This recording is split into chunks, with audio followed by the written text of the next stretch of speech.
A very big welcome and aloha to the creators. I am so looking forward to a very inspirational conversation and a kind of an inner journey, actually, as well, to some beautiful people I've met through Beth Ann Hilton. Beth Ann Hilton is my co-creator on the creators, and she's such a beautiful soul who's helped so many people. Um, the creative process is such that sometimes we as creators forget about how it gets translated and reached out to the rest of the world. And Beth does such a beautiful job in not only getting it out, but aligning with the people she works with. So she kind of really merges with what they're about and understands, and then gets it out to all the places I don't think I ever could get to myself. So a big aloha and welcome, Beth. How are you? Aloha, Cindy. It's a beautiful day in California, so happy to be here with Shunia. And I want to tell you about them. So, Shunia are a duo made of Lisa Reagan and Suzanne Jackson. And they combine mantras and melodies and ancient chants and polycultural rhythms into this really unique and beautiful sound. It's very rich. Here we'll show you the website, shunyasound.com. And their music feels both new and timeless. It captures and conveys these deep energies from the mantras and chants that they embrace. And I'm going to ask them to tell us a little bit more about their creative process and also the name Shunya. So I know that they combine, their influences and inspirations together to inform and uplift people and to connect all of us to that energy that's all around us. So I think if you listen, they have a couple of albums and one new one that has just come out, and it is phenomenal. It really is going to transport you and change the space that you're in and bring you to another place. So they like to call it a journey. And I'd like to first ask Suzanne Jackson to tell us about the name Shunya and how they came to embrace it on this self-titled new album, as well as their name as a duo. Hi, Suzanne, welcome. Hi there. Thank you. The name Shunya it's a sacred word in the language of Sanskrit Gurmukhi. And Lisa and I really had a deep search to try to find the name that would capture our energies, our sound current. And when we came across that name Shunya, it means the 0 point, that place where you are absolutely nothing. You don't have an ego, you don't have a thought. And that's the place where you want to be as you go into meditation. You do yoga to prepare for meditation, and you do meditation to prepare for the Shunya. And we want our music to transport people to this sacred place. I love that, Suzanne.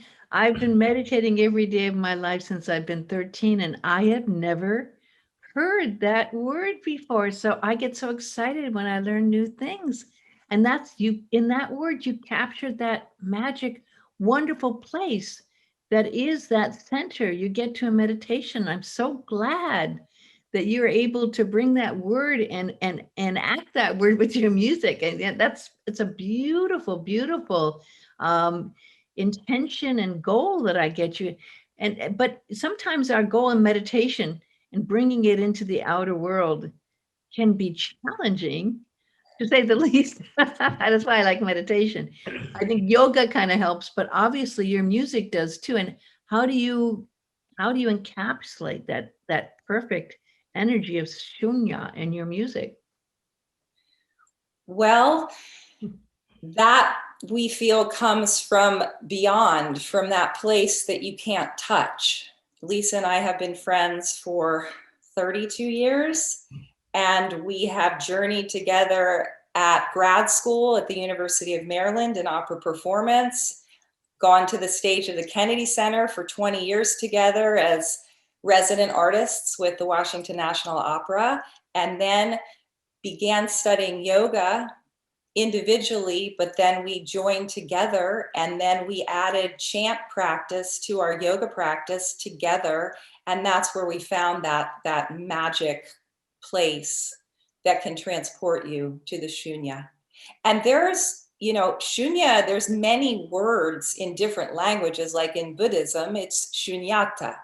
And in our language, let's say it's silence. So this is a global word, a global energy that we're trying to help people understand and experience. That's fantastic explanation that I hadn't heard before, actually, about the different languages. So thank you for that, Suzanne. And I'd love to ask Lisa about, you chose the name as a duo, and now this second album is also self-titled as Shunya. So what was it about this particular album that made you want to give it that self-title? Well, I have to be honest with you. We tried to think of a lot of different names, and it was so hard to find anything that we liked as well as Shunya. And oh my goodness, it was crazy. We went through so many different names. He finally was like, seriously, we can't think of anything else. So I think maybe Suzanne said to me, why don't we just call it Shunya? It's like, okay, can we do that? Let's just do that. Like, yes, Peter Gabriel did it. We can do it. So we felt it was expressive of our deep beliefs, as Suzanne just shared with you. Beautiful name. And I don't know, we just couldn't think of anything that we loved more. So that's how we came to that name. I appreciate that. So in this show, we like to talk about, the deeper creative process that the artists go through. So we know that you worked very closely with a wonderful producer named Jamshid Sharifi. And I'm sure that the two of you first got together and were sort of envisioning this album. So I'd like to ask you what that process was like. How did you, especially in the years leading up to the pandemic and everything, how have you been able to create together? And then also with Jamshid, what's that look like for you? Well, this is our second album, as you mentioned, and we loved doing the first one so much. We wanted to do another one. There were other mantras that we hadn't put on the first album that we wanted to share and include. And we did find this wonderful producer, Jamshid Sharifi, and being able to work with him was such a joy. So we actually came together, the three of us, to write the songs together, and we discussed between Suzanne and I which mantras we wanted to use. We kind of all wrote them at the same time. We started with the natural rhythm of the mantra. So just speaking it, we sat on the floor with drums. We just created a beat and spoke it, and then created the music around it. And we didn't have any limitations in a way. We were able to just go with what we were hearing, what we were downloading, what was coming from the other world, the muses into us. And, and fortunately, we found that we all three worked really well together, which was a little bit, that's hard at first when you haven't written with another person to try to figure out what you're going to like. Will they like what I'm thinking? I don't know. But anyway, we just fight.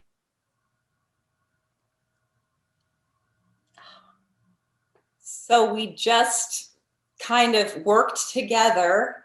We found the natural rhythm. We found the beat. We would sit with drums. Lisa and I would talk with each other and kind of sound with each other the sounds of the words.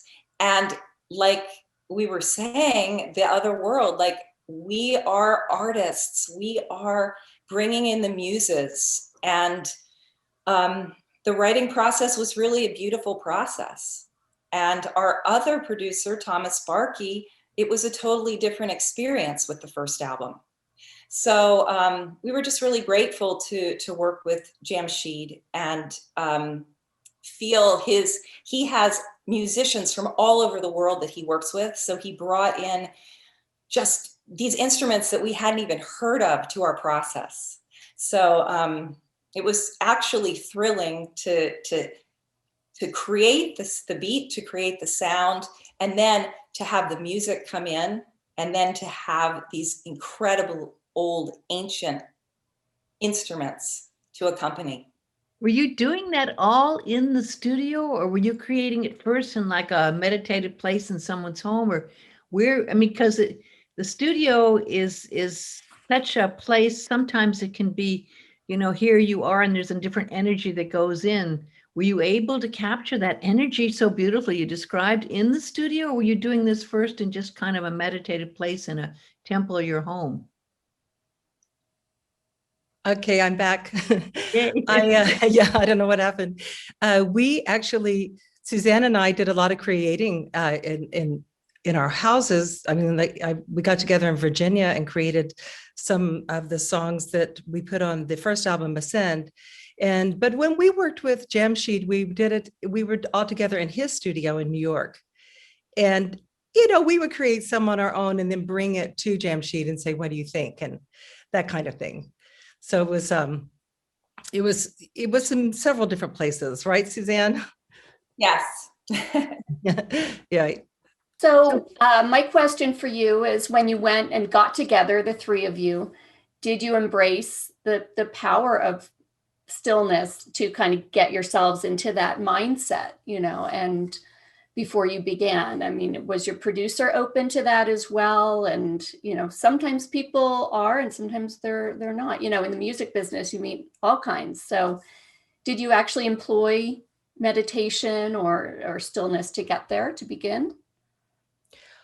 I have to say, I think it more was that we came in with an intention, right? And we all had the same intention of putting beautiful music to these mantras. And we didn't like all together meditate before, but we did, we were kind of there all the time anyway, because it's a meditative process in and of itself. I think, that would be my opinion. What do you think, Suzanne? Yeah, I felt like it was a very sacred time. It's in New York City. It's, in one of these old buildings that very, very accomplished, and may I say famous, I don't really like to use that word, but musicians have lived for, 100 years. And so yes, it was a sacred time. We would do yoga, when Lisa was singing her part, I would do yoga, and then she would do yoga when I was singing my part. And just the creative process, like, I don't really think meditation should be put in some kind of box. Like, I'm a meditation teacher, I'm a yoga teacher. I think you can meditate. I was teaching a student with cerebral palsy today, and she was singing, we're working on the song Seasons of Love. And I was there and I was in meditation with her, an incredibly sacred space.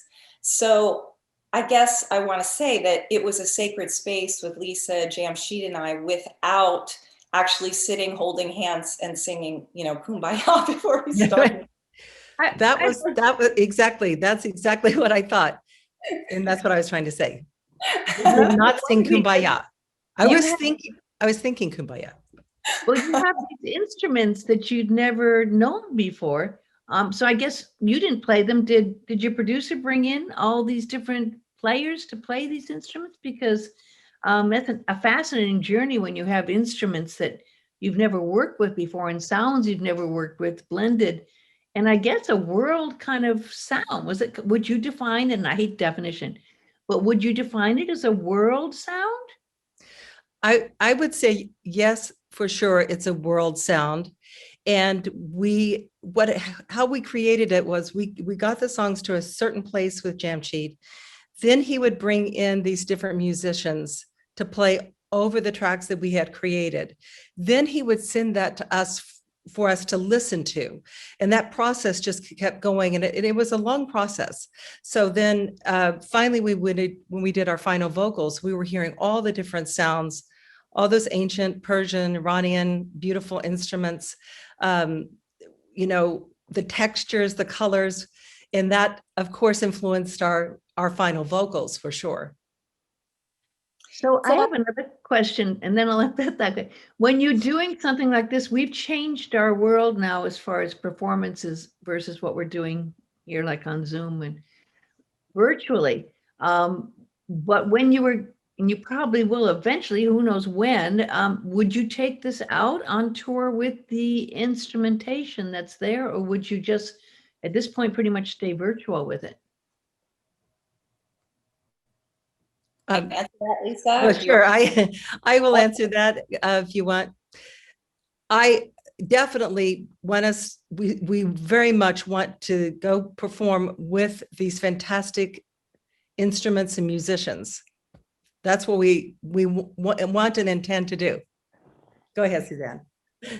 And I'll add to that, just as we have dreams about the album and our songs and bringing our sound current out to help whoever needs that current at the time, we have a goal and an intention to join our voices at sacred spaces around the world. Join our voices and then join our voices in collective chant concerts with others. So, we went to our first concert after our album Ascend was in Sedona. We went to Sedona together to be around the vortexes. Like, where else would you want to launch your first ever album together? So we went there and we did our first concert there. And when we were there, we went and hiked to the vortexes and we sang together at the vortexes. And I just want to share this story. We were singing at the vortexes early in the morning, and this man came up to us and presented us with 2 red rock hearts, because that's what he does. Each day he sculpts these hearts out of the stone and he gives them to the people that he wants to share with that day. And so we have those red rock stone sculptures as a symbol on our altar that, okay, I think we're supposed to be doing this. I have quite a stack of red rocks on my altar as well, I have to admit. And there is something about holding that red rock, isn't there, when you still feel it like that. Beth, I know you've worked with so many people, but I have to say the visual images, I think now more than ever, Beth, we've understood, and musicians are understanding, that you have to have a nice video. I mean, sometimes that's all people are doing is doing their video, right? So Beth, maybe you could explain the process of how you work with people, because there's some stunning images that were also captured so beautifully with these sounds and these pieces. So how do you see that integrating, Beth? Well, obviously these women are incredibly creative and they have a very strong visual sense as well. And so I take no credit for any of their amazing artwork or videos. It all comes from them and from their vision. And they're very clear about, what Shunia is and where it's going. So I simply had the pleasure of being able to work with them far enough in advance, because they're also great at planning ahead, so that we could make the most of getting those videos out there into the media. And that's why they've had so much success, because they've created top-notch imagery and videos across their social platforms, as well as moving image. So it's really an investment on their part, and a combination with the vision of, planning ahead, rolling out in advance of the album. I think we began in June. The album came out in January, but we were able to introduce like 4 singles and 4 videos, and then continue the excitement of letting fans know that more exciting visuals are coming. It doesn't just end when the album launches. So anyway, they gave so much to work with, and I'm extremely grateful. It makes my job so much easier. Oh, absolutely. They're beautiful. So Lisa, where did you find a producer to do these beautiful videos? How did you, because that's an art in itself, is finding someone who can actually capture your imagery with this beautiful sound you've created. Yes, we're very lucky to have been able to work with Jordan Mizrahi. He was our director and our leader for this video that we were able to do, the Sare Sasa. We were so grateful that everyone could come down to a private farm in Pennsylvania, a friend of Suzanne's actually. We were so grateful to have that space to be able to film this video, because during COVID, it was very hard. You couldn't get a permit in New York. So we were grateful Hassan Hakmoun could come and be in the video, because he added so much energy and love and magnetism and magic. And then also just for all the musicians, the string players, the dancers, they were so happy to be out of their apartments and to be around people. And we kept it very safe. No one got sick. Everything was very careful, but it was a magnificent experience. And Jordan did a great job. Beautiful. Really, I mean, it's an sound art piece, which you don't always get in music videos. But there was that sensitivity of understanding where you go in a journey when you are in that sound. And we only have about 3 or 4 minutes left, but I have to say there's something hypnotic about mantras in themselves. And I think that's maybe the power of them, is the power of the sound with the intention which you carry, but also that going into that unification of the people all joined in that sound with the mantra is very powerful. How do you know how long? Because Ram Dass lived here, and I'd go to his place out here in Haiku, and sometimes I'd go on and on and on. I'm just like, well, how long do you know how to go on when you're doing these mantras? Well, that's a story for the time. Okay. I'm a teacher of Kundalini yoga, and they have specific times of 7 minutes, 11 minutes, and 31 minutes in that tradition. When you're doing live performance, I feel like you just are in communication and community with the audience, and you know when to start stopping.